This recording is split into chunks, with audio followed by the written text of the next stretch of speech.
ශ්‍රද්ධා සම්පන්න කාරුණික අති භයානක සංසාර දුකින් ඊ타ම ඉක්මනට අත්මිදීමට කැමැති ලංකාවාසී ලෝකවාසී සියලුම ඥාතිවරුනි, අතීත සංසාරයේ තුලදී අපි ඔබ සෑම කෙනෙක්ම රැවටීම් වලට මුලාවන් වලට පත් වෙලා සතර අපායන් තුල සිටීමට හේතු වන ප්‍රධාන කාරණාවන් ගැන කතා කිරීමටයි අද දිනේදී බලාපොරොත්තු වෙන්නේ. නමුත් ඔබ මේ ප්‍රධාන කාරණාවන් ටික මනවින් දැනගෙන හිටියනම් එහෙම සතර අපා දුක් අවදානමින් අතීතයේදීම මිදෙන්නට බොහෝ සෙයින් ඉඩකඩ පැවතුණා. ඒ විතරක් නෙමෙයි, මේ ගත කරන වර්තමාන ජීවිතයේදී යන්තාක් හැවටීම් වලට මුලාවන් වලට යොමු වෙලා සතර අපායට යාමට හේතු වන ආකාරයේ කර්ම රැස් කිරීමක් වෙනවා නම් ඒ සෑම දෙයකටමත් හේතු වන ප්‍රධාන කාරණාවන් ගැන කතා කිරීමටයි බලාපොරොත්තු වෙන්නේ. ඔබ යම්කිසි ආකාරයකින් ගයක් කියලා රැවටෙනවා නම්, වාහනයක් කියලා රැවටෙනවා නම්, ඒ වගේම යම්කිසි ආකාරයේ මිනිස්සෙක් කියලා රැවටෙනවා නම්, නෝනා කියලා රැවටෙනවා නම්, මහත්තයා කියලා එතකොට හඳුනා ගැනීම තුළ රැවටෙනවා නම්, අම්මා කියලා රැවටෙනවා නම්, තාත්තා කියලා එතකොට සම්මුතිය තුළ ඒ රැවටීමකටපත් වෙනවා නම්, ඒ වගේම මම ඉන්නවා, මම මේ දේ කරනවා, අතීතේ මම හිටියේ, මම මේ දේවල් කෙරුවා, අනාගතේෙත් මම ඉන්නවා, මම මෙන්න මේ දේවල් කායික වාචික මානසික වශයෙන් කරනවා කියලා රැවටීම් වලට ගොදුරු වෙනවා නම් ප්‍රධාන හේතුකාරකයක් වෙනවා. ඒ විතරක් නොවේ, අනාගත සංසාරයේ තුලදී සතර අපායන් තුල බොහෝ සෙයින් දුක් විඳීමට වෙනවා නම් ඒ හේතු කාරණාවන් පිළිබඳව කතා කිරීමටයි බලාපොරොත්තු වනු ලබන්නේ.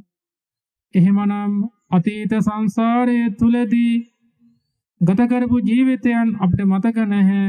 නමුත් සතර අපායන් තුල සිටියා කියලා අපිට දහමට අනුකූලව තේරුම් ගන්නට පුළුවන්, වටහා ගන්නට පුළුවන්. එහෙමනම් අනාගත සංසාර දුක තේරුම් ගනිමින් අප විසින් කුමක්ද කළ යුතු වන්නේ? මේ වර්තමාන ජීවිතයේ තුලදී යථා ස්වභාවයේ තේරුම් ගැනීමට උපකාර වන සෑම දෙයක්ම කළ යුතු වෙනවා. එහෙමනම් රූප ධර්මතාවයන් තුල යම්තා රැවටීමකට යොමු වෙනවා නම් ප්‍රධාන හේතුකාරකයක් විදියට පෙනී සිටිනවා. පරමාර්ථ දහම් වශයෙන් රූප ධර්මතාවයන් 28ක් තියෙනවා. එහෙනම් මේ රූප ධර්මතාවයන් 28න් ප්‍රධානතම රූපයන් හතර තමයි සතර මහා ධාතුන් හෙවත් සතර මහා භූතයන් කියලා කියනු ලබන්නේ. එහෙමනම් මෙන්න මේ කියන්නා වූ රූප ධර්මතාවයන් පිළිබඳව වැටහීමක් හොඳින් ලබාගත යුතු වෙනවා. පරමාර්ථ දහම සහ හීනාර්ථ දහම කෙටියෙන් නමුත් තේරුම් ගැනීමක් ඉතා වැදගත් වෙනවා. මේ සතර මහා ධාතුන් පිළිබඳව හොඳ වැටහීමක් ලබා ගැනීමට. එහෙමනම් ඇත්තටම පවතින සිතට දැනෙන දේවල් වලට තමයි අපි කියන්නේ පරමාර්ථ දහම් කියලා. හීනාර්ථ දහම් කියලා කියන්නේ සත්‍ය වශයෙන්ම නොපවතින සිතට දැනෙන දේවල් වලට. එහෙමනම් හීනාර්ථ දහම් වල තියෙන ස්වභාවය තමයි කුමක්ද? නුවණින් විමසා බලන්නට කලින් ඇත්තටම මහත්ව කැපිලා පේනවා තියෙන දේවල් විදියට. නමුත් නුවණින් විමසා බලනකොට ඒ දේවල් ඇත්තටම ඒ විදියට දකින්නට පෙනෙන්නට නැහැ. කොයි වගේද කියනවා නම් හීනාර්ථ දහම් වල ස්වභාවය දැන් මතු පිටින් ඇත්තටම තියෙනවා කියලා පේනවා. දැන් මිහිදුම නමුත් ළඟට එනකොට මොකද වෙන්නේ? ඒ පේන්නේ නැහැ ඒ වගේ. ඉතින් ඒ වගේ තමයි හීනාර්ථ දහමේ ස්වභාවය. දැන් ගොඩ නැගිල්ලක් කියලා සලකනවා. ඒ වගේම වාහනය කියලා සලකනවා, මිනිස්සෙක් කියලා සලකනු ලබනවා, මතු පිටින් රූප ධර්මතාවයන් වශයෙන් පේනවා. නමුත් නුවණින් විමසා බලනකොට ඇත්තටම ඒ විදිහේ දෙයක් හෝ පුජ්‍යලයක් දකින්නට ඇත්තේ නැහැ. එහෙමනම් පරමාර්ථ ධර්ම වල ස්වභාවය තමයි නුවණින් විමසා බලනට පළමුව ඇත්තටම තියෙන දේවල් විදිහට පේන්නේ නැහැ. ඇත්තටම නැති දේවල් විදිහටම තමයි පේන්නේ. නමුත් නුවණින් විමසා බලනකොට තමයි ඇත්තටම පවතින දේවල් විදිහට වටහා ගන්නට පුළුවන්කම තියෙන්නේ. යම්කිසි ආකාරයකින් යකඩයක විදුලිය පවතිනවා නම් විදුලිය ඇස් වලින් දකින්නට පුළුවන් කමක් නැහැ. නමුත් නුවණින් විමර්ශනය කරලා බලන කෙනෙකුට තමයි විදුලියක් තියෙනවා කියලා තීරුම් ගන්නට පුළුවන්කම තියෙන්නේ. එහෙනම් පරමාර්ථ ධර්මයේ ස්වභාවය එහෙමයි. නුවණින් විමසා බැලීම තුළම තමයි වටහා ගැනීමට හැකියාව ලැබෙන්නේ. එහෙනම් සත්‍ය වශයෙන්ම බැලුවත් මේ සතර මහා ධාතුන් නැත්තම් මේ සතර මහා භූතයන් කියලා කියන ඒ රූප ධර්මතාවයනොත් නුවණින් විමසා බලන්නේ නැති කෙනෙකුට සත්‍ය වශයෙන්ම මේ ලෝකයේ තියෙන දේවල් විදිහට තේරුම් ගන්න හැකියාව ලැබෙන්නේ නැහැ. නුවණින් විමසා බලනකොට තමයි ඇත්තටම තියෙන දේවල් විදිහට අවබෝධ කරගන්න හැකියාව ලැබෙන්නේ. එහෙනම් භාග්‍යවතුන් වහන්සේ මේ සතර මහා ධාතුන්ට අදාළව සතර මහා ධාතුන් නුවණින් විමසා බැලීමට භාවනා ක්‍රමවේදයක් දේශනා කර වදාරලා තියෙනවා. ඒ භාවනාවට අපි කියන්නේ ධාතු මනසිකාර භාවනාව. එහෙමනම් යම් කෙනෙක් ධාතු මනසිකාර භාවනාව සිදු කරනවා නම් පළමුව දැනගත යුතු වන්නේ කුමක්ද? ඔබ ප්‍රධාන වශයෙන්ම මේ සතර මහා ධාතුන් කියන්නේ මොනවාද? ඇත්ත ස්වභාවයේ කුමක්ද කියලා පළමුව දැනගත යුතු වෙනවා. එහෙම දැනගැනීමක් නොකළොත් ඔබට තේරුම් ගන්නට හැකියාවක් ඇත්තේ නැහැ. ධාතු මනසිකාර භාවනාවට යොදා ගන්නා වාක්‍යයන් ඒ පිළිබඳව. මීට කලින් අපි ධාතු මනසිකාර භාවනාවට අදාළ භාවනාවන් ප්‍රකාශ කරලා තිබුණා.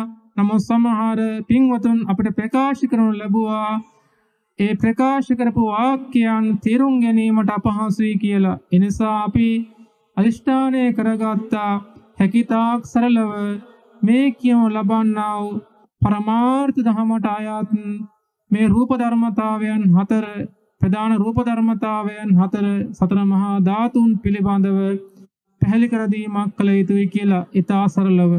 ඉතින් ඒ නිසා තමයි මේ පැහැදිලි කිරීමට බලාපොරොත්තු වෙන්නේ. එහෙනම් මේ සතර මහා ධාතුන් පිළිබඳව වැටහීමක් ලබා ගන්නකොට මේ සතර මහා ධාතුන්ගේ ලක්ෂණයන් පිළිබඳව මූලික වැටහීමක් තබා ගත යුතු වෙනවා. එයි මේවට මේ සතර මහා භූතයන් කියලා කියන්නේ. ඒක පිළිබඳව යම්කිසි ආකාරයකින් වැටහීමක් තියෙනවා නම් තේරුම් ගැනීමට වඩාත් පහසුයි. මහත්ව පේන අර්ථයෙන් මහත්ව කැපිලා පේන අර්ථයෙන් මේවට සතර මහා භූතයන් කියලා සලකනු ලබනවා. එහෙමනම් මහත්ව කැපිලා පේනවා කුමක්ද? රූප කලාප ගොඩාක් එක්කහ වුණාම රූප ධර්මතාවයන් ගොඩාක් එක්කහ වුණාම අපි දෙවනෝ දැන් මේ පඨවි ආපෝ තේජෝ වායු කියන්නේ කියලා මොනවාද කියලා පැහැදිලි කරනු ලබනවා. ඉතින් මේ සරලව තේරුම් ගන්න මේ පැහැදිලි කිරීම. එතකොට මේ පඨවි ආපෝ තේජෝ වායු ධාතුවෙන් යුතු රූප කලාප නැත්නම් ඒ රූප ගොඩාක් එක්ක වුණාම මොකද වෙන්නේ? අපිට දකින්න පුළුවන්කම තියෙනවා මහත්ව කැපිලා පේනවා ගෙයක් විදියට, ඒ වගේම ගොඩනැගිල්ලක් විදියට, වාහනයක් විදියට, නැත්නම් ගහක් විදියට, නැත්නම් යම්කිසි මිනිසෙක් විදියට, දරුවෙක් විදියට පේනවා. එතකොට අම්මා තාත්තා විදියට පේනවා. ඉතින් ඒ විදියට සෑම දෙයක්ම ඒ විදියට මහත්ව කැපිලා අපිට පේනීමක් ඇති වෙන්නේ කුමක් නිසාද? ප්‍රධාන හේතුකාරකය තමයි මේ සතර මහා භූතයන්. ඒ පිළිබඳව වැටහීමක් තබා ගත යුතු වෙනවා. ඒ වගේම මේ සතර මහා භූතයන් ඇත්තටම මායාකාර යක්ෂයන් විදියට, යක්ෂණියන් විදියට පෙනී සිටිනු ලබනවා. ඉතින් මේ මායාකාරයන්ගේ ස්වභාවය කුමක්ද? ඇත්තටම රත්තරන් කියලා දෙයක් නැහැ. නමුත් රත්තරන් කියලා දෙයක් පෙන්නනවා, මවලා පෙන්නනවා. ඇත්තටම ගෙයක් කියලා දෙයක් නැහැ. නමුත් ගෙයක් කියලා මවලා පෙන්නනවා. ඇත්තටම මිල මුදා කියලා දෙයක් නැහැ. නමුත් මිල මුදා කියලා මවලා ලොකුවට පෙන්වා දීමක් කරනවා. අතරම ජලාශයක් කියලා දෙයක් නැහැ. නමුත් ජලාශයක් කියලා මවලා පෙන්වීමක් ඇති කරනවා. අන්න ඒ විදිහට යම්කිසි ආකාරයකින් මේ ලෝකේ විශාල මායාවක් රැවටීමක් ඇති කරලා දෙන්නේ මේ හතර මහා භූතයන්ගෙන්. එතකොට එහෙනම් යම්කිසි ආකාරයකින් මේ මායාව මුලාව රැවටීම ඉවත් කර ගන්නවා නම් මේ සතර මහා භූතයන්ගේ යථා ස්වභාවය නැත්නම් මේ මායාකාරයන්ගේ යථා ස්වභාවය හොඳින් තේරුම් ගත යුතු වෙනවා. එහෙමනම් අපි මේ සතර මහා භූතයන් පිළිබඳව එකින් එක පැහැදිලි කරනකොට එහෙනම් මේ මහා භූතයන්ගේ ලක්ෂණයන් තේරුම් ගන්නට පුළුවන්. යම්කිසි කෙනෙකුට යක්ෂයෙක් ආවේශ වුණොත් එහෙම මහා බලගත් අමනුෂ්‍යයෙක් ආවේශ වුණොත් එහෙම ඒකට තේරුම් ගන්න පුළුවන් කමක් නැහැ. මේ අමනුෂ්‍යයා පිටින් ඉඳන් මේ බලපෑම් කරනවද නැත්නම් මේ ශරීරය ඇතුළට ඇවිල්ලා ඒ Tamanට ඒ බලපෑම් කරනවද කියලා තේරුම් ගන්නට අමාරුයි. ඒ කියන්නේ ඇතුළේ ඉන්නවද පිටේ ඉන්නවද කියලා තේරුම් ගන්න අමාරුයි. එහෙනම් මේ සතර මහා භූතයන් පිළිබඳව ඔබ වැටහීමක් දන්නේ නැත්නම් පඨවි ධාතුව කියන්නේ මොකද්ද? ආපෝ ධාතුව කියන්නේ මොකද්ද? තේජෝ ධාතුව කියන්නේ මොකද්ද? වායු ධාතුව කියන්නේ කුමක්ද කියලා ඔබට නිසියාකාර වැටහීමක් නැත්නම් ඔබ මොකද කරනු ලබන්නේ? මේ මහා භූතෙන් ඇතුලේ ඉන්නවද පිටේ ඉන්නවද කියලා තීරුම් ගන්නට පුළුවන් කමක් නැහැ. ඒ නිසා ඇතුළතත් රැවටීමෙන් යුක්තමයි ගත කරන්නේ. පරිබාහිරවත් ඔබ රැවටීමෙන් යුක්තමයි මුලාවටපත් වෙලාම තමයි කටයුතු කරනු ලබන්නේ. ඒකෙන් මෙදෙන්නට පුළුවන් කමක් නැහැ. ඒ නිසා මේ මායාකාරයන්ගේ මේ රැවටිලිකාරයන්ගේ යථා ස්වභාවය ඔබ මනවින් තේරුම් ගත යුතු වෙනවා. ඒ වගේම මේ භූතයන්ගේ තවත් ලක්ෂණයක් තමයි මහා පරිහාරානි භූතානි මහා භූතානි. එහෙනම් මේ සතර මහා ධාතුන්ගේ ලක්ෂණයක් තමයි ඒ කිව්වේ. ඒ කියන්නේ මහත් වූ දේවල් පරිහරණයට පත් කිරීමෙන් තමයි මේ දේවල් ඇත්තටම පවත්වා ගත යුතු වන්නේ. එතන මේ පඨවි ධාතුව, ආපෝ ධාතුව, තේජෝ ධාතුව, වායු ධාතුන් යුතු මේ ශරීරය පවත්වා ගන්නකොට ඔබට සෑම විටකම ආහාර සැපිය යුතු වෙනවා. උදේට ආහාර සපයන්නට ඕන, දවල්ට ආහාර සපයන්නට ඕන, රාත්‍රියට ආහාර සපයන්නට ඕන. පිපාසය තියෙන වාරයක් පාසා ජලය සපයන්නට ඕන. මේ ශරීරයට අවශ්‍ය කරන ලබන්නා ඔක්සිජන් ලබා දීම සඳහා නිරන්තරයෙන්ම ආශ්වාස වායුව ලබා දිය යුතු වෙනවා. ඒ වගේම ඔබට මේ හතර මහා ධාතුන්ගෙන් යුතු ශරීරය පරිහරණය කරනකොට අවුවෙන් වැස්සෙන් බේරලා ඉන්නට එතකොට අතරම ගයක් පැවතිය යුතු වෙනවා. ඒ වගේම මේ පරිබාහිරව පවතිනා වූ බාධාවන්ගෙන් සීතෙන් උණුසුමෙන් ආදීන් බේරලා ඉන්නට ඒ වගේ මැසි මදුරුවන්ගෙන් ආදී සත්වයන්ගෙන් බේරිලා ඉන්නට එනුම් ඕන වෙනවා. එහෙමනම් බොහෝ දේවල් පරිහරණය කිරීමේ යුතුව තමයි මේ හතර මහා ධාතුන් පරිහරණය කළ යුතු හැකිවන්නේ. ඉතින් ඒ නිසා තමයි මහා පරිහාරානි භූතානි මහා භූතානි කියලා පැහැදිලි කරලා දීලා තියෙන්නේ. ඒ වගේම තමයි මහා විකාරානි භූතානි මහා භූතානි. එහෙනම් මේ හතර මහා භූතයන්ගේ තවක් ලක්ෂණයක් තමයි කුමක්ද? සෑමිටකම විකාරත්වයට පත් වෙමින් තියෙන්නේ. දැන් මේ මොහොතේ තියෙන හතර මහා ධාතුන් නෙමෙයි ඊගාව මොහොතේ. ඊගාව මොහොතේ තියෙන හතර මහා ධාතුන් නෙමෙයි ඊගාව මොහොතේ මහත් වූ විකාරයකට පත් වෙමින් තමයි පවතින්නේ. උදාහරණ වශයෙන් කුඩා කාලයේදී පැවතිච්ච ශරීරය නෙමෙයි, ඒ කියන්නේ උපන් මොහොතේ පවතිච්ච ශරීරය නෙමෙයි, අවුරුද්දක් යනකොට අවුරුදු 10ක් යනකොට ඊට වඩා වෙනස් වෙලා අවුරුදු 30ක් යනකොට අවුරුදු 50ක් යනකොට 70 80 වෙනකොට මේ ශරීරයේ ටිකෙන් ටික ක්‍රමයෙන් මෝරා වැඩිලා ජරාවටපත් වෙනවා. එනම් මේ සතර මහා ධාතුන්ගේ වෙනස්කම් මත තමයි ඒ විදියට විකාරත්වයටපත් වීමක් වුනේ. ඒ වගේම පරිබාහිරව පවතිනා ගස් කොළන් ගත්තත්, ඒ වගේම සෑම දෙයක් ගත්තත්, එතකොට ගෙවල් දොරවල් යාන වාහන ආදී වශයෙන් ගත්තත් ඒ දේවල් වල පවා ක්‍රමයෙන් ඒ දේවල් ජරාවටපත් වීමක්, ඒ වගේම දි รา පත් වීමක්, ඒ වගේම විනාශයටපත් වීමක් දකින්නට ලැබෙන්නේ මුලින්. ඇත්තම ලොකු මහත් වීමක් තියෙනවා ගස් කොළවල, ඒ වගේම ගෙඩිවල වගේ දේවල් වල. එතකොට නමුත් පස්සේ මොකද වෙන්නේ? ක්‍රමයෙන් විනාශයටපත් වෙනවා. එහෙමනම් ඒ විදිහට විකාරත්වයටපත් වීමක් වෙලා වෙන්නේ ඇයි? මේ හතර මහා ධාතුන් නිසාමයි. ඒ නිසා තමයි මහා විකාරාණී භූතානි මහා භූතානි කියලා භාග්‍යවතුන් වහන්සේ පැහැදිලි කරලා දීලා තියෙන්නේ. ඒ වගේම තමයි තවත් මේ මහා ධාතුන්ගේ ලක්ෂණයක් තමයි මොකද්ද? මහා වායාමානි පරිග්ගාණි භූතානි මහා භූතානි. ඒ කියන්නේ කුමක්ද? මහත් වූ උත්සාහයෙන් පරිහරණය කරගතු දෙයක් තමයි මේ හතර මහා ධාතුන් කියලා කියන්නේ.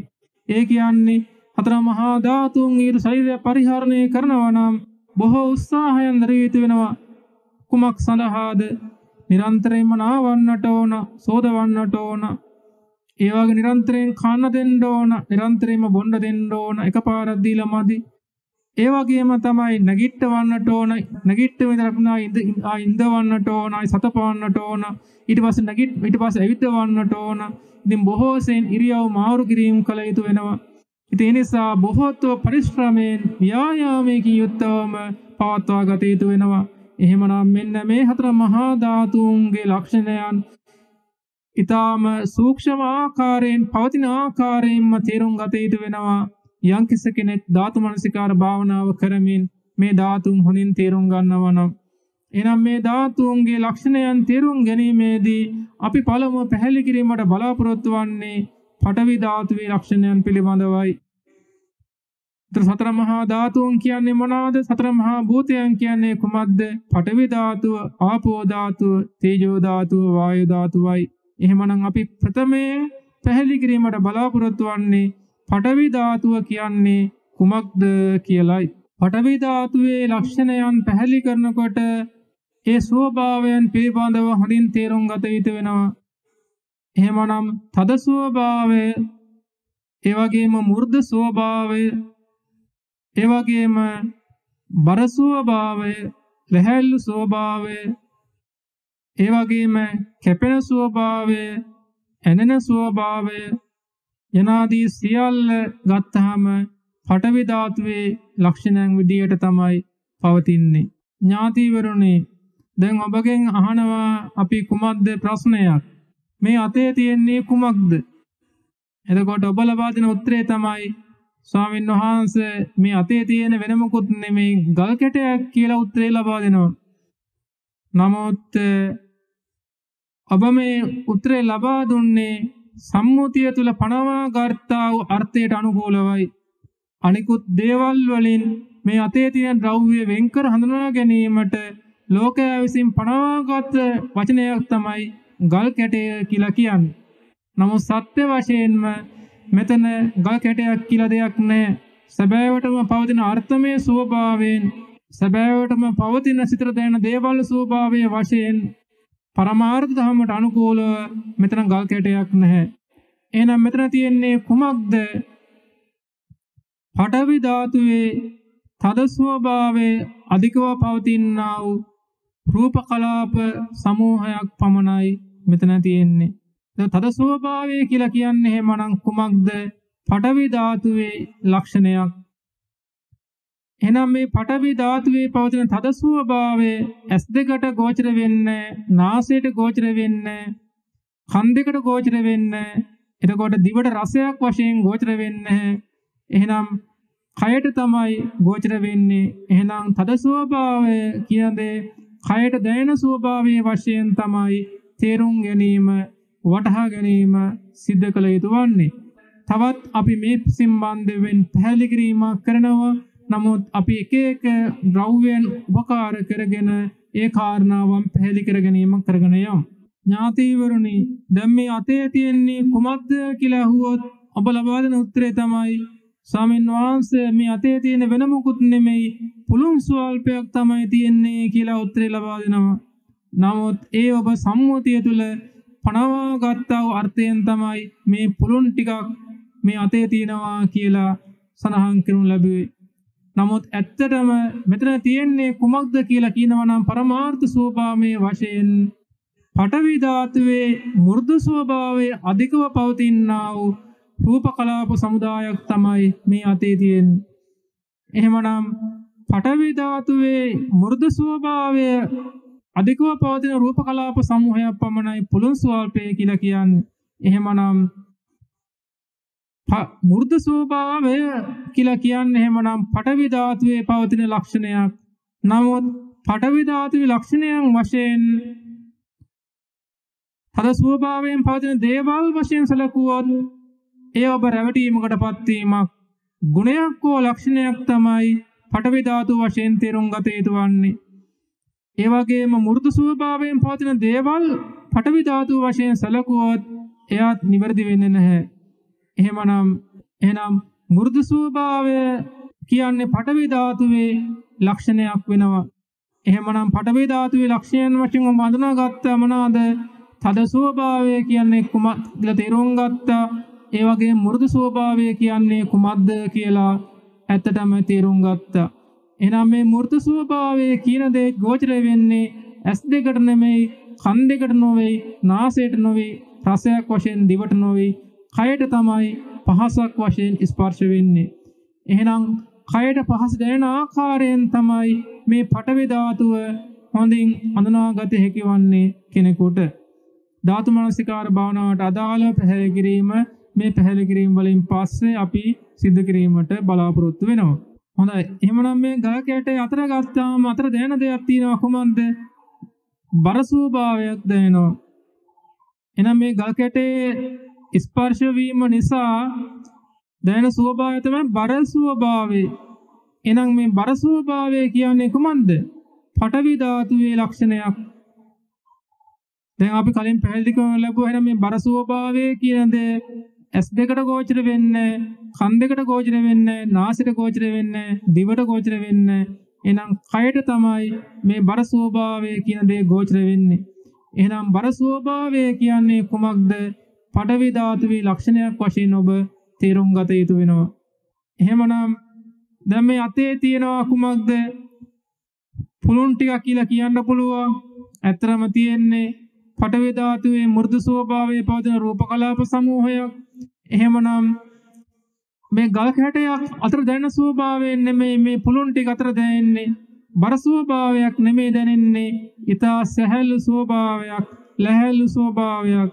එහෙනම් මේ බර ස්වභාවයේ වශයෙන් මෙම්ම ලැහැල්ලු ස්වභාවය කියලා කියන්නේ පඨවි ධාතුවේ ලක්ෂණයක්මයි. එහෙනම් බර ස්වභාවයෙන් පවතින දේවල් විදිහට පඨවි ධාතුව කියන දේ තේරුම් ගැනීමට නොය යුතුයි. ඒ වගේම ලැහැල්ලු ස්වභාවයෙන් පවතින දේවල් විදිහට පඨවි ධාතුව විදිහට තේරුම් ගන්නට නොය යුතුයි.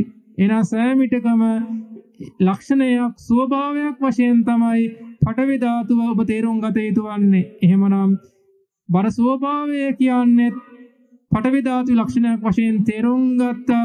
ඒ වගේම ලැහැල්ලු ස්වභාවය කියන්නේ පඨවි ධාතුවේ ලක්ෂණයක් වශයෙන් දැන් ඔබ හොඳින් මනවින් තේරුම් ගත්තා. ඥාතිවරුනි, දැන් මේ අතේ තියෙන්නේ කුමක්ද කියලා අහුවොත් ඔබ කියන්නේ කුමක්ද? ඔබගනම් ස්වාමීන් වහන්සේ මේ මොනාහරි කපන්න ගන්න පිහියක් කියලා නම් කියයි. ඔයිට දෙයක් කියන්න හම්බ වෙන්නේ. සම්මුතිය තුල පනවාගත දේ තමයි ඔබ කියන්නේ. නමුත් පරමාර්ථ ධර්ම තුල මෙතන පිහියක් කියලා දෙයක් නැහැ. එහෙනම් මෙතන තියෙන්නේ කුමක්ද? පඨවි ධාතුවේ කැපෙන ස්වභාවය නැත්නම් ඇලෙන ස්වභාවය අධික ස්වභාවයෙන් යුතු රූප කලාප සමූහයක් පමණයි මේ ඔබ පිහියක් විදියට අඳුන්ලා දීලා තියෙන්නේ. එහෙනම් මේ පිහියේ එතර මේ කැපෙන හරිය ගත්තාම මේ කැපෙන ස්වභාවය කියන්නේ පඨවි ධාතුවේ ලක්ෂණයක්. ඒ වගේම මේ පිහිය ඇලෙන හරියක් තියෙනවා. එතකොට ඇලෙන ස්වභාවය කියලා කියන්නේ එතකොට මේ පඨවි ධාතුවේ ලක්ෂණයක් වශයෙන් තේරුම් ගත යුතු වෙනවා. එහෙමනම් ඔබ දැන් තේරුම් ගත්ත පඨවි ධාතුවේ තවත් ලක්ෂණයන් දෙකක්. ඒ කුමක්ද? ඇලෙන ස්වභාවය සහ කැපෙන ස්වභාවය. එහෙමනම් ඒ ස්වභාවයන් දෙකත් ඔබ තේරුම් ගැනීම තුළ දැන් පඨවි ධාතුවේ ඔබ ලක්ෂණ 6ක් දැන් ඔබ මේ වන විට තේරුම් ගත්තා. එහෙමනම් ඔබ දැන් පඨවි ධාතුවේ ලක්ෂණ 6ක් ඉගෙන ගත්තා. මොනවාද ඒ? තද ස්වභාවය කියන්නේ පඨවි ධාතුවේ ලක්ෂණයක්.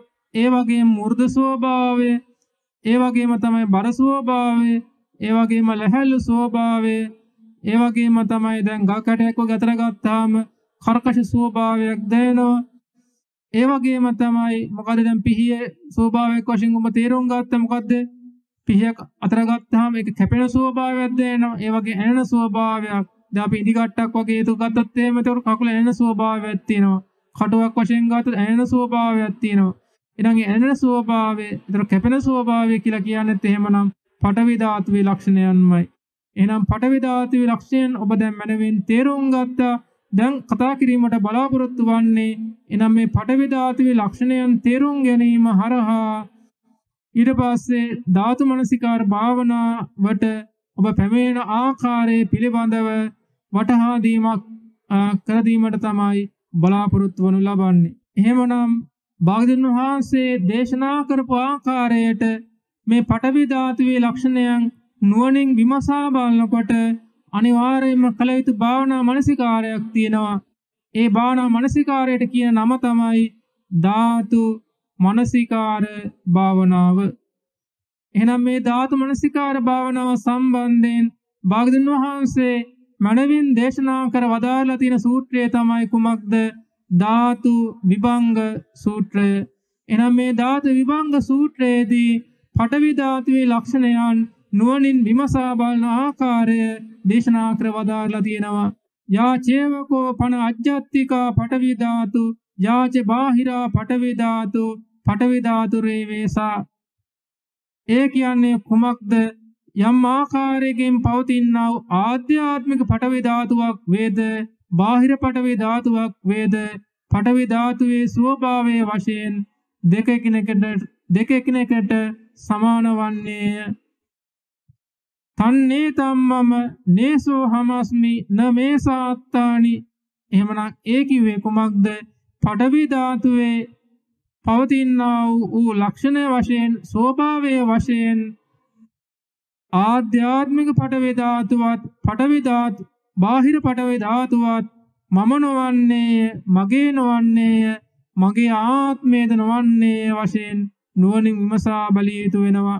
තන්නේ තම්මම නේසෝ හමස්මි න මේසාත්තානි ඒව මේතං යථා භූතං සම්මප්පඤ්ඤේ දට්ඨබ්බං. අන්නේ ආකාරයට නුවණින් විමසා බැලිය යුතු වෙනවා. එහෙනම් ඒව මේතං යථා භූතං සම්මප්පඤ්ඤේ දිස්වා පඨවි ධාතුයා නිබ්බින්දති පඨවි ධාතුයා චිත්තං විරාජේති. එහෙනම් මෙන්න මේ විදියට නුවණින් විමසා බලනකොට මේ පඨවි ධාතුව කෙරෙහි කලකිරුණ මනසක් හිතේ ඇති වෙනවා. ඒ වගේම ඒ මත චන්ද රාගයෙන් නිදහස් වීම ඇති වෙනවා. පඨවි ධාතුව කෙරෙහි ඇලීමක් තියෙනවා නම් ඒ ඇලීමෙන් නිදහස් වීමක් ඇති වෙනවා. එහෙමනම් අපි තේරුම් ගත යුතු වෙනවා මේ ධාතු මනසිකාර භාවනාව වැඩි යුතු වන්නේ කෙසේද කියලා. බුද්ධක නිකායට අදාළව පවතින අටකතාවලට අනුකූලව භාග්‍යවතුන් වහන්සේ දේශනා කර වදාළා තියෙනවා බාහිරව පවතින කාරණාවන් කොහොමද මේ කෙස් වලට ගලපා ගන්නේ කියලා. එහෙමනම් අපි දැන් තේරුම් ගැනීමට බලාපොරොත්තු වන්නේ මේ කෙස් ටිකක ස්වභාවයත් තේරුම් ගැනීමටයි. එහෙමනම් මේ ශරීරයේ පවතිනවා කුණප කොට්ටාස 32ක්. ඒ 32න් පඨවි ධාතුවේ තද ස්වභාවයේ පවතින දෙයක් තමයි කෙස් කියලා කියන්නේ. එහෙනම් මේ කෙස් වල අපි යථා ස්වභාවයේ තියෙන හැටියෙන් තේරුම් ගන්නේ කොහොමද? ඒ පිළිබඳව වැටහීමක් ලබා ගත යුතු වෙනවා. ඒ දේ තේරුම් ගන්නකොට බාහිරව පවතින කාරණාවන් ඔස්සේ ගලපා ගත යුතු වෙනවා. ඒ භාග්‍යවතුන් වහන්සේ දේශනා කර වදාලා තියෙනවා කුමක්ද? ආධ්‍යාත්මික පඨවි ධාතුවත් බාහිර පඨවි ධාතුවත් එකිනෙකට සංස්කෘත බලලා සමාන වශයෙන් තේරුම් ගන්නට ඕන කියලා ධාතු විභංග සූත්‍රයේදී. එහෙමනම් තුඹසක් අපි තේරුම් ගත යුතු වෙනවා. එතකොට තුඹසක් මතු පිට කුන්තතන වැවිලා තියෙන ආකාරය ඔබ මනසින් දකින්න. දැන් මේ මොහොතේදී ඔබ මනසින් දැකිය යුතු වෙනවා කුමක්ද? තුඹසක් මතු පිට කුන්තතන වැවිලා තියෙන ආකාරය. එහෙම දකිනකොට ඔබට දැන් තේරුම් ගන්නට පුළුවන්කම තියෙනවා. එහෙමනම් ඒදී අපි ආදේශ කරගන්නට ඕන මේ හිස මතු පිට කෙස් පවතින ආකාරයටත් ආදේශ කරගත යුතු වෙනවා. එතකොට අප මනසින් දැකිය යුතු වෙනවා දැන් කාරණා දෙකක්. පළමු කාරණාව තමයි හිස මතු පිට කෙස් තින ආකාරයෙන් නුවණින් දැකිය යුතු වෙනවා. ඒත් එක්කම ඔබ නුවණින් දැකිය යුතු වෙනවා තුඹසක් මතු පිට කුන්තතන තියෙන ආකාරය මනසින් දැකිය යුතු වෙනවා. ඊගාවට ඔබ තේරුම් ගත යුතු වෙනවා එහෙනම් මේ තුඹස කියන්නේ කුමක්ද? තුඹසේ ස්වභාවය කුමක්ද? මේ හිසේ ස්වභාවය කුමක්ද කියලා තේරුම් ගත යුතු වෙනවා. එහෙමනම් තුඹසේ ස්වභාවය ගත්තාම ඒ තුඹසේ තියෙන්නේ කුමක්ද? පඨවි ධාතුවේ තද ස්වභාවයේ අධික ස්වභාවයෙන් පවතින රූප කලාප සමූහයක් පමණයි තියෙන්නේ.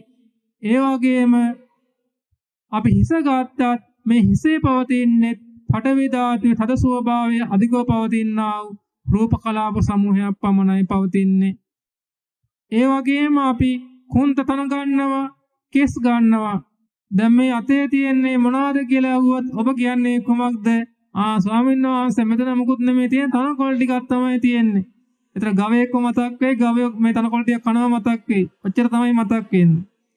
නමුත් ඊට වඩා දෙයක් මේ තනකොළ වලින් ඉගෙනගත්තු දෙයක් තියෙනවා. දැන් හිතන්න අර කුන්ත තන කියන්නේ මෙන්න මේ වගේ දෙයකට කියලා සලකන්න. එතකොට එහෙමනම් මේ කුන්ත තන කියන ද්‍රව්‍යම නෙමෙයි, නමුත් ඊට සමාන දෙයක් තමයි මේ තනකොළ තමයි මේ අතේ තියෙන්නේ. ඉතින් තුඹසක් මත පිට මේවා වැවිලා තියනවා කියලා හිතන්න. එතකොට මෙතන තියෙන්නේ කුමක්ද කියලා අහුවොත් එතකොට ඔබ තනකොළ කියයි නැත්නම් කුන්ත තන කියයි. නමුත් මෙතන ඇත්තටම තියෙන්නේ කුමක්ද? පඨවි ධාතුවේ තද ස්වභාවය. මේ කොළ අල්ලනකොට කොමිටියක් වශයෙන් අල්ලනකොට තද බවක් දැනෙනවා. එහෙනම් මේ තද ස්වභාවයේ අධිකව පවතින රූප කලාප සමූහයක් තමයි මේ ටික අල්ලපුවාම අතර දැනෙන්නේ. එහෙමනම් දැන් අපි ගත්තොත් එහෙම මේ තනකොළ ගොඩ ඔක්කොම නෙමෙයි අපි ගන්නවා, මේකෙන් අපි එක පුංචි කෑල්ලක් අතර ගන්නවා. හරි. දැන් මේ තනකොළ ගොඩක් නෙමෙයි, දැන් මේ තනකොළ ගහෙන් පුංචි කෑල්ලක් අතර ගත්තේ. එහෙනම් මෙතන තියෙන්නේ කුමක්ද? පඨවි ධාතුවේ තද ස්වභාවයේ අධිකව පවතිනා රූප කලාප සමූහයක් තමයි දැන් තියෙන්නේ. එහෙමනම් දැන් අපි මේ කෑල්ල කුඩා කොටසකට තව අපි කඩන්නයි යන්නේ. එහෙනම් දැන් මේ අතේ තියෙන්නේ ඊටාම පුංචි කෑල්ලක්. එහෙනම් මේ දැන් මේ පුංචි කෑල්ල තුල තියෙන කුමක්ද කියලා අහුවත් කියන්න තියෙන්නේ කුමක්ද? පඨවි ධාතුවේ තද ස්වභාවයේ අධිකව පවතිනා රූප කලාප සමූහයක් කියලා. එහෙමනම් මේ එතකොට තනකොළ ගහක ඇතරම ගත්තොත් එහෙම මොනවද තියෙන්නේ? රූප කලාප වශයෙන් මේ දේවල් ඇතරම සමහර නොතේරෙන්නට පුළුවන්. නමුත් ඔබට පසුව තේරුම් ගන්නට පුළුවන්කම තියෙනවා මේවා එකින් එක පැහැදිලි කරනකොට. නමුත් මෙතන තියෙන්නේ රූප ධර්මතාවයන් 8 ගොනු කෝටි ලක්ෂ ප්‍රකෝටි ගණනක එකමුතුවක් තමයි මේ තියෙන්නේ. එහෙමනම් මෙතන දැන් අතේ තියෙන්නේ පුංචි කොළ කෑල්ලක් තමයි තියෙන්නේ.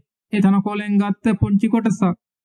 එහෙමනම් මේ පුංචි කොටස තුල ඇත්තරම තියෙන්නේ රූප ධර්මතාවයන් 8 ගුණ ලක්ෂ කෝටි ප්‍රකෝටි ගණනක එකමුතුවක් තමයි තියෙන්නේ. එහෙනම් මේ රූප ධර්මතාවයන් 8 තමයි පඨවි ධාතුව, ආපෝ ධාතුව, තේජෝ ධාතුව, වායෝ ධාතුව, වර්ණය, ගන්ධය, රසය, ඕජාව ඒ කියන ලබන්නා වූ සුද්ධාස්තික ධර්මතාවයන්. එහෙමනම් වර්ණ රූපය තියෙනවා මේ හතර මහා ධාතුන්ට අමතරව. ඒ වගේම ගන්ධය තියෙනවා, රසය තියෙනවා, ඕජාව කියන්නේ ආහාර රූපය තියෙනවා. එහෙනම් ඒ වගේ රූප කලාප කෝටි ලක්ෂ ප්‍රකෝටි ගණනක එකමුතුවක් තමයි මේ අතේ තියෙන පුංචි තනකොළ කෑල්ල කියලා ඔබ හඳුන්වන්නේ. මේ අතට අහුවෙන්නේ එහෙනම් ඇත්තටම පවතින පඨවි ධාතුවද කියලා අපි ඔබෙන් අහනවා. දැන් මේ ඔක්කොම ගුණයක් වශයෙන් අතර එක්කහුව කරගත්තාම දැන් මේ ඔක්කොම ගුණයක් වශයෙන් අපි අතර ගත්තාම දැන් අපි ඔබෙන් අහනවා මේ අත්‍තරම දැනෙන්නේ ඇත්තටම මේ පවතිනා පඨවි ධාතුවේ තද ස්වභාවයේද ඇත්තටම පවතින පඨවි ධාතුවේ තද ස්වභාවයද මේ අතර දැනෙන්නේ? ඔබ කියයි ස්වාමීන් වහන්සේ තද ස්වභාවය කියන්නේ පඨවි ධාතුවේ ලක්ෂණයක්නේ. එහෙනම් මේ ඇත්තටම මේ පඨවි ධාතුවේ තද ස්වභාවය තමයි මේ අතර අහුවෙන්නේ කියලා. ඥාතිවරුනි, ඇත්තටම පඨවි ධාතුවේම පවතින තද ස්වභාවය එක රූප කලාපයක පවතින පඨවි ධාතුවේ තද ස්වභාවය අතට අහු වෙන්නේ සියුම් බව වැඩි. නමුත් මේ අතට අහු වෙන්නේ පඨවි ධාතුවේ තද ස්වභාවය අධිකව පවතින ඒ වගේ සුද්ධාෂ්ටක රූප කලාප කෝටි ලක්ෂ ගණනාවක් එකතු වීමේ ප්‍රතිඵලයක් විදිහට දැනෙන ස්වභාවයක් පමණයි. ඒ දේ හොඳින් තේරුම් ගත යුතු වෙනවා. මෙතන ගුණයක් වශයෙන් දැන් තියෙන කුමක්ද? තනකොළ ගොඩක් එකතු වීම තමයි මෙතන තියෙන්නේ.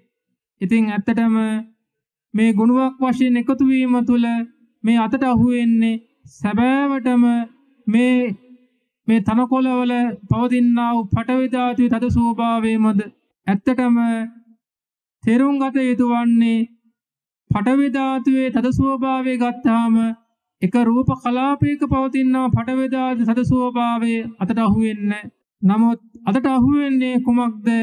රූප කලාප කෝටි ලක්ෂ ප්‍රකෝටි ගණනක් එකතු වීමේ ප්‍රතිඵලයක් තියෙනවා නම් ඒ එකතු වීමේ ප්‍රතිඵලයක් විදිහට අතට අහු වෙනවා කුමක්ද?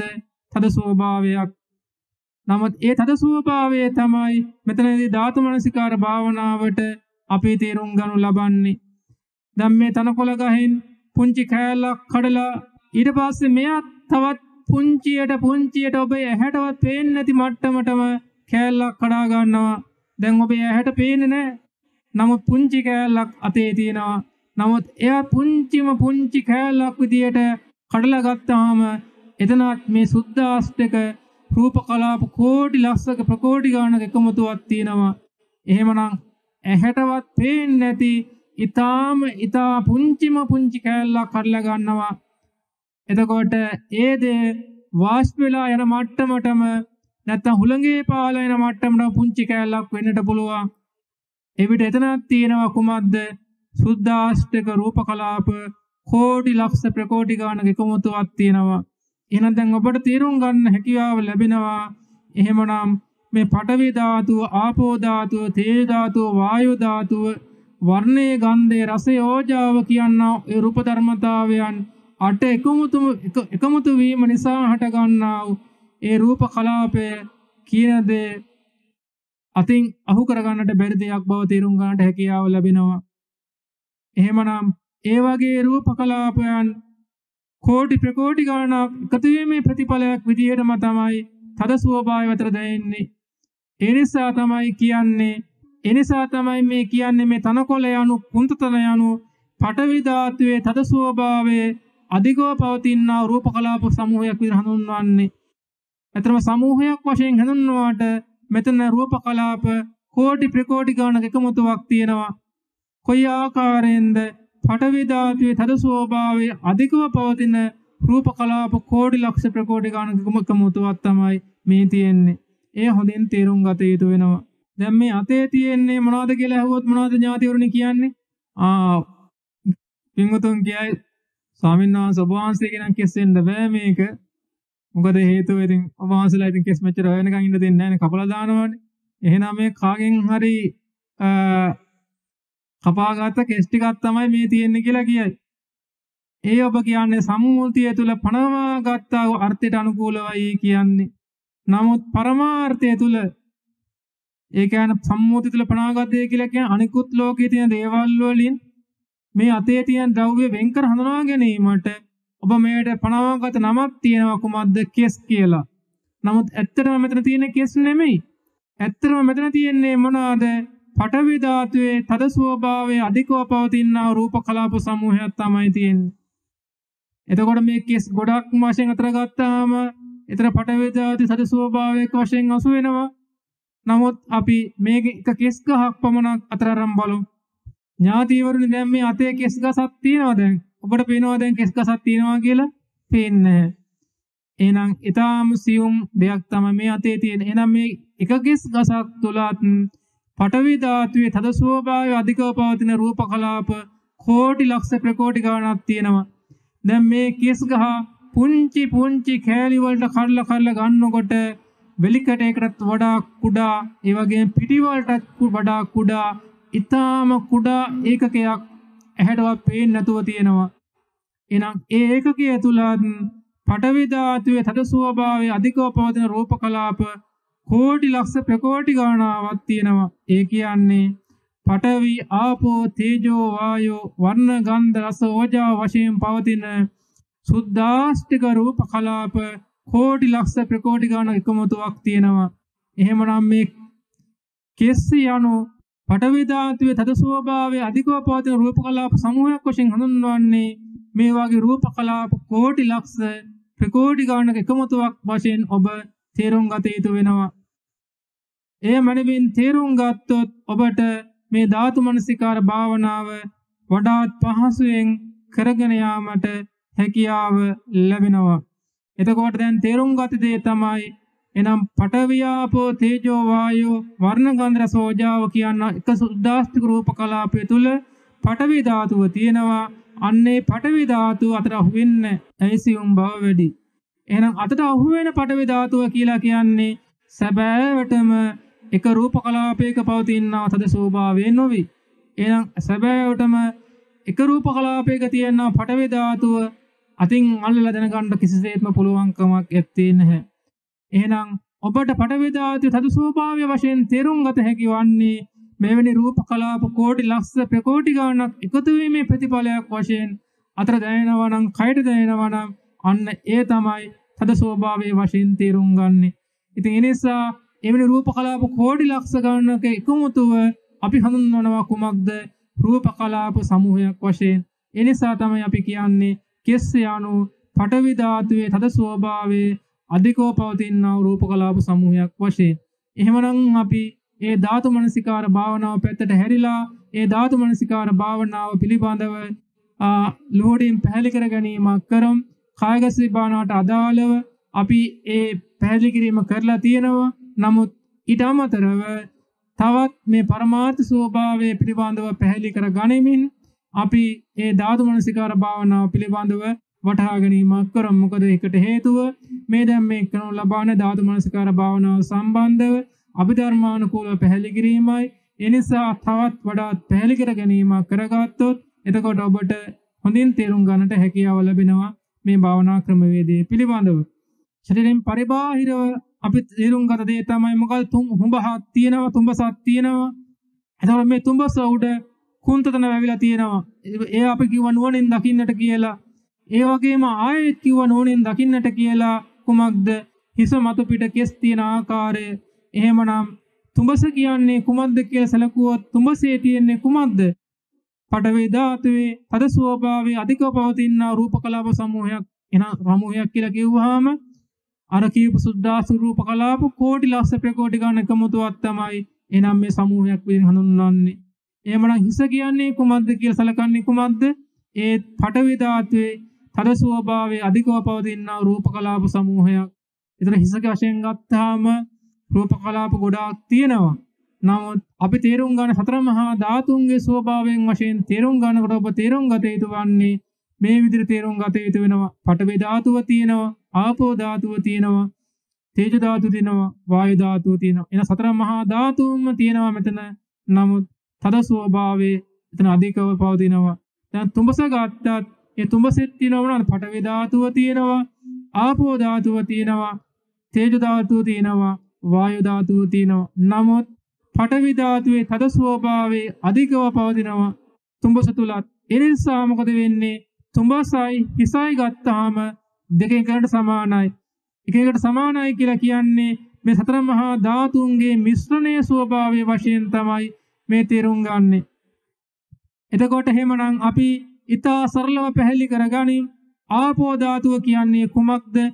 තේජ ධාතුව කියන්නේ කුමක්ද? වායු ධාතුව කියන්නේ කුමක්ද කියලා. ඒකට හේතුව අපි කිව්වා තුඹස තුල සතර මහා ධාතුන්ම තියෙනවා. නමුත් වැඩිපුර තියෙන්නේ පඨවි ධාතුවේ තද ස්වභාවය කියලා. එවනම් හිස ගත්තාම හිස තුලත් සතර මහා ධාතුන්ම තියෙනවා. පඨවි ධාතුව, ආපෝ ධාතුව, තේජ ධාතුව, වායු ධාතුව. නමුත් මේ වැඩිපුරම තියෙන්නේ කුමක්ද? පඨවි ධාතුව තියෙනවා. එහෙනම් ආපෝ ධාතුව කියලා කියන්නේ කුමක්ද?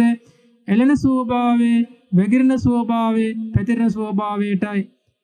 ආපෝ ධාතුව සම්බන්ධයෙන් පැහැදිලි කිරීම තේජෝ ධාතුව සම්බන්ධයෙන් පැහැදිලි කිරීම, වායු ධාතුව සම්බන්ධයෙන් උදාහරණ ලබා දීලා පැහැදිලි කිරීම අපි මේ පැහැදිලි කිරීමෙන් පස්සේ ධර්ම දේශනාව තුළදී පැහැදිලි කරනවා. එතකොට තේරුම් ගන්න පුළුවන් වඩාත් හොඳින්. නමුත් මේ භාවනා ක්‍රමවේදය පැහැදිලි කර දීමට තමයි මේ සරලව පැහැදිලි කිරීම සිද්ධ කරනු ලබන්නේ. එහෙනම් තේජෝ ධාතුව කියන්නේ කොහොමද? සීතල ස්වභාවය, ඒ වගේම උණුසුම් ස්වභාවය. ඒකට තමයි තේජෝ ධාතුව කියලා කියන්නේ. එහෙනම් වායු ධාතුව කියලා කියන්නේ කොහොමද?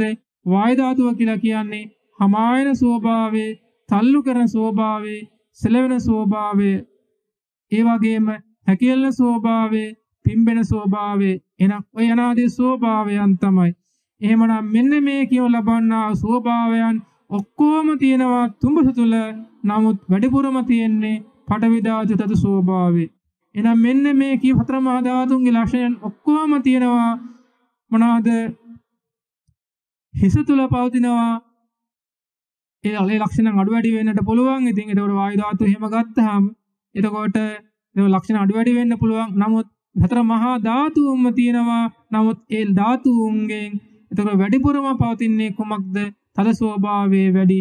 ඒ නිසා තමයි අපි කියන්නේ හතර මහා ධාතුන්ගේ ස්වභාවයන් වශයෙන් කෙස්සේ යනු පඨවි ධාතු තද ස්වභාවය අධික පවතින රූප කලාප සමූහයක් කියලා කියනවා. ඒ වගේම තමයි කුන්දතන කියන්නේ කුමක්ද?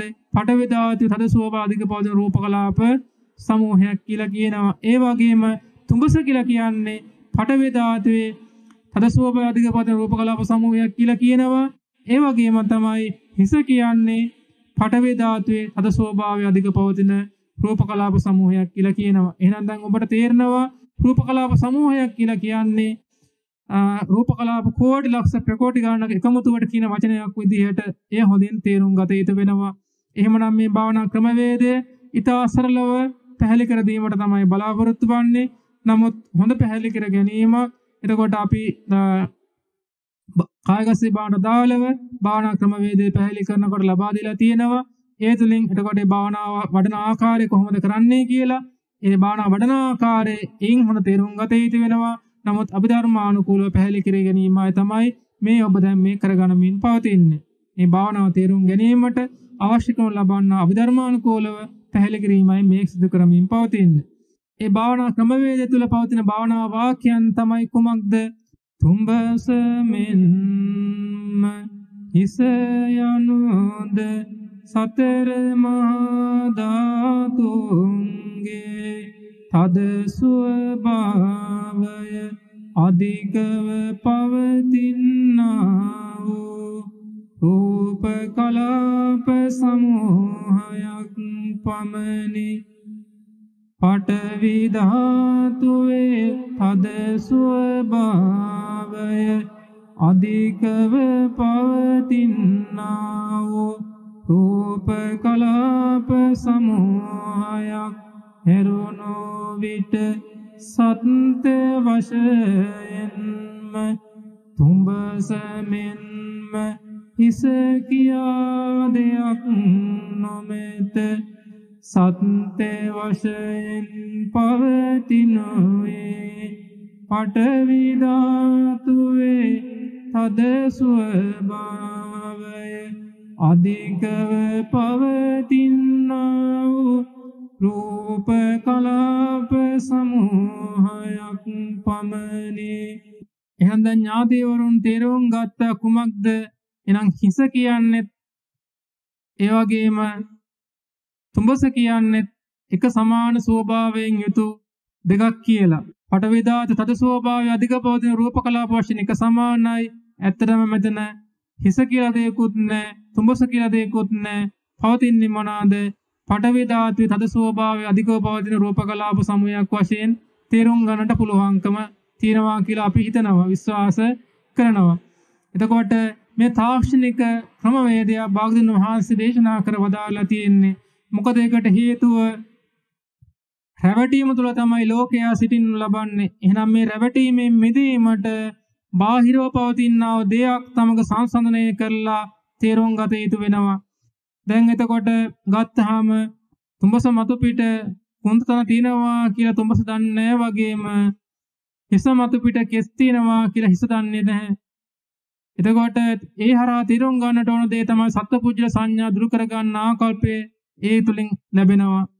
එතකොට පැහැදිලි කරන ගන්න දේ තමයි එහෙමනම් එහෙන් තුඹස සත්වේක වූ පුජ්‍යලයක් නොවන්නාක් මෙම්ම මේ හිසද සත්වේක නොවන්නේ පුජ්‍යලයක් නොවන්නේ මම නොවන්නේ මගේද නොවන්නේ මගේ ආත්මෙද නොවන්නේ වශයෙන් භාවනා මනසිකාරයකට එනවා. ඒතර මේ අභිධර්මානුකූලව ලබා ගන්නා වැටහීම තුළ මේ විදියට භාවනා වාක්‍යයන් මෙනෙහි කරනකොට අන්න ඔබේ සිතේ සත්‍ය බොජ්ජංග ධර්මයන් වැඩෙන්නට ගන්නවා. කෙස් වලට අදාළව සමාධියට ඇවිල්ලා කෙස් හිසොට තියෙන ආකාරය මනසින් දකිමින් මේ විදියට ඔබ ධාතු මනසිකාර භාවනාව වඩනවා නම් අනන්ත ප්‍රමාණ සංසාරේ පුරාවටම ඔබ කිසිදා නොලබපු අත්දැකීමක් ඔබට ලබා ගන්න පුළුවන්. සත්පොඥංග ධර්මයන් නැමැති නිදානේ ඔබේ චිත්ත සංතානය තුළින් මතු කරගැනීමේ වාග්ය වාසනාව හිමි වෙනවා. ඒ වගේම තමයි දැන් මේ කුන්තතන තුඹස මතු පිට තියෙනවා කියලා කුන්තතන දන්නේ නැහැ. ඒ වගේම තමයි මේ කෙස් හිස මතු පිට තියෙනවා කියලා කෙස් දන්නේ නැහැ. ඒ නිසා කුන්තතන සත්වේකෝ පුජ්‍යලේක නොවන්නාක් මෙම්ම කෙස්ද සත්වේක නොවන්නේ පුජ්‍යලේක නොවන්නේ මම නොවන්නේ මගේද නොවන්නේ මගේ ආත්මෙද නොවන්නේ වශයෙන් මෙනෙහි කිරීම තුළ ඊතා වැදගත් සිදුවීමක් සිද්ධ වෙනවා. කුමක්ද? සත්පුජ්‍යල සංඥා දුරු කිරීමේ ක්‍රියාවලියට මනසුරු වෙනවා. ඊට පස්සේ ඔබට මෙනෙහි කරන්න තියෙන ධාතු මනසිකාර භාවනාව ඊතා වැදගත් වෙනවා. එහෙමනම් එතනදී තමයි ඊතා වඩාත් වැදගත් කාර්යභාරයක් සිද්ධ වෙන්නේ. එතනදී අපි කෙලින්ම කෙසරමුණු කරලා ධාතු මනසිකාර භාවනාවට එනවා. මේ විදිහට කෙස්යනෝ පඨවි ධාතුවේ තද ස්වභාවය අධිකව පවතින රූප කලාප සමූහයක් පමණි. පඨවි ධාතුවේ තද ස්වභාවය අධිකව පවතින රූප කලාප සමූහයක් හැරුණු විට සත්ත්‍ය වශයෙන්ම කිසිම කියා දෙයක් නොමෙත. සත්‍ය වශයෙන් පවතිනුයේ පඨවි ධාතුවේ තද ස්වභාවය අධිකව පවතින රූප කලාප සමූහයක් පමණි. අන්න ඒ විදියට කෙස් කියන සම්මුතික අර්ථය ඈත් කරලා පරමාර්ථ ස්වභාවය දකින ආකාරයට නුවණින් මෙනෙහි කිරීමට මානසිකාර වාක්‍ය මෙනෙහි කළ යුතු වෙනවා. ඒ විදිහට මනස හුරුනාට පස්සේ මේ විදියට හිතන ලබනවා කුමක්ද? ශරීරයෙන් පරිබාහිරව පවතිනා වූ ගස්ගල් පර්වත යනාදිය සත්ත්වයෙක් කෝ පුජ්‍යලයෙක් නොවන්නාක් මෙන්ම කෙස්ද සත්ත්වයෙක් නොවන්නේ පුජ්‍යලයෙක් නොවන්නේ මම නොවන්නේ මගේද නොවන්නේ මගේ ආත්මයද නොවන්නේ.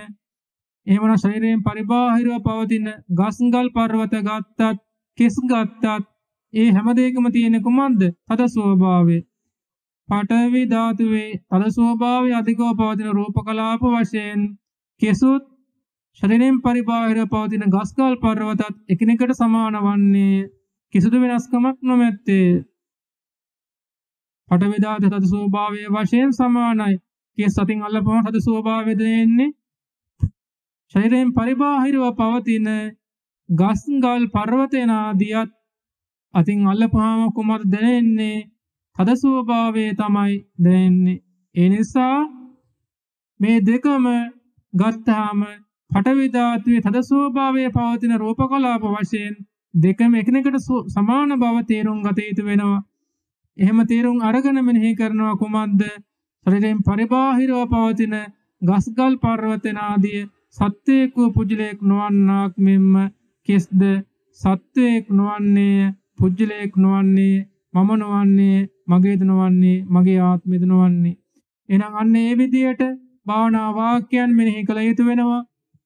ඊට අදාළව භාවනා කර්මස්ථාන ලබා දීම එතකොට දිය දිනක් එතකොට කායගත භාවනාවට අදාළව ඒ වගේම ඊට අදාළව කමඨහම් පත්‍රිකාවක් තියෙනවා. ඔබට පුළුවන් ඒ කමඨහම් පත්‍රිකාවන් ඒ කමඨහම් ග්‍රන්ථයක් තියෙන ඒ කමඨහම් ග්‍රන්ථේ පාවිච්චි කරලා මේ භාවනා කටයුතු වඩාත් හොඳින් කරගෙන යාමට ඊට පස්සේ මේ කෙස්වල යථා ස්වභාවය හොඳින් තේරුම් ගැනීමට විදර්ශනා භාවනා වාක්‍යයත් වඩන්නට තියෙනවා.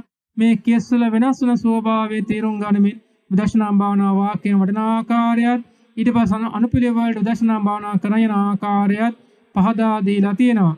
එහෙමනම් අනුපිළිවෙලට කෙස් අරමුණු කරගනිමින් පංචස්කන්ධේ දර්ශනා භාවනා ගන්න ආකාරය පහදා දීලා තියෙනවා. ඉතින් ඒ වගේම පටිච්චසමුපාදාන දර්ශනා භාවනාවට ගන්න ආකාර රූපකලා දර්ශනා භාවනාව චිත්තවිද සම්බන්ධ දර්ශනා භාවනාව සෑම දෙයක්ම ලබා දීලා තියෙනවා. එතකොට දැන් ඔබ දැන් තේරුම් ගත යුතු වෙනවා. එහෙමනම් පඨවි ධාතු වල පවතින ඒ ස්වභාවයෙන් ඔබ හොඳින් තේරුම් ගත්තා. ඒ තේරුම් ගැනීම තුළ ඔබට දැන් වැටහීමක් ඔබ දැන් වැටහීමක් ලබා ගත්තා. මේ කෙස්වල යථා ස්වභාවයේ ඒ හරහා තේරුම් අරගනිමින් ධාතු මනසිකාර භාවනාව කොහොමද හොඳින් වඩන්නේ කියලා. ඊගා ධර්ම දේශනාව තුළදී අපි ආපෝ ධාතුව, තේජෝ ධාතුව සහ වායු ධාතුව දාලව හොඳ වැටහීමක් ලබා ගන්න ලැබනවා. ඒ වැටහීමක් ලබා ගන්න අතරදී ඒ වැටහීමට අනුකූලව ධාතු මනසිකාර භාවනා කර්මස්ථානයෙන් වඩන ආකාරයත් මනමින් පැහැදිලි කර ගැනීමක් ලබා ගනිමින් ඒකාන්ත වශයෙන්ම මේ ලබාගත් අභිධර්මානුකූල අවබෝධයත් සමග ධාතු මනසිකාර භාවනාව ඔබට හොඳින් වඩා ගැනීමට හැකියාව ලැබේවා. ධාතු මනසිකාර භාවනාව තුළින්ම සත්පුජ්ජංග ධර්මයන් හොඳින් මනස තුළ දිනු කර ගැනීමට හැකියාව ලැබේවා. ඊට පස්සේ ධාතු මනසිකාර භාවනාව තුළින් දීර්ඝාත්තාවේ පන්නරේ පාදක කරගෙන විදර්ශනා භාවනාවත් හොඳින් වඩාගෙන වර්තමාන භවයේදීම චතුරාර්ය ධර්මයන් ප්‍රත්‍යක්ෂ වශයෙන් අවබෝධ කරගෙන යටපිරිසෙන් සෝතාපන්න ලෝකෝත්තර මාර්ග ඥානය සිතේ ඇති කරගෙන අති භයානක සංසාර දුකින් අත් මිදීමට හැකියාව ලැබේවා. ඉපදෙමින් මැරෙමින් ගමන් කරනු ලබන්නා වූ මේ අති භයානක මේ ගෝර සංසාර දුකින් අත් මිදීමට ඔබ සෑම දිනාටම හැකියාව ලැබේවා.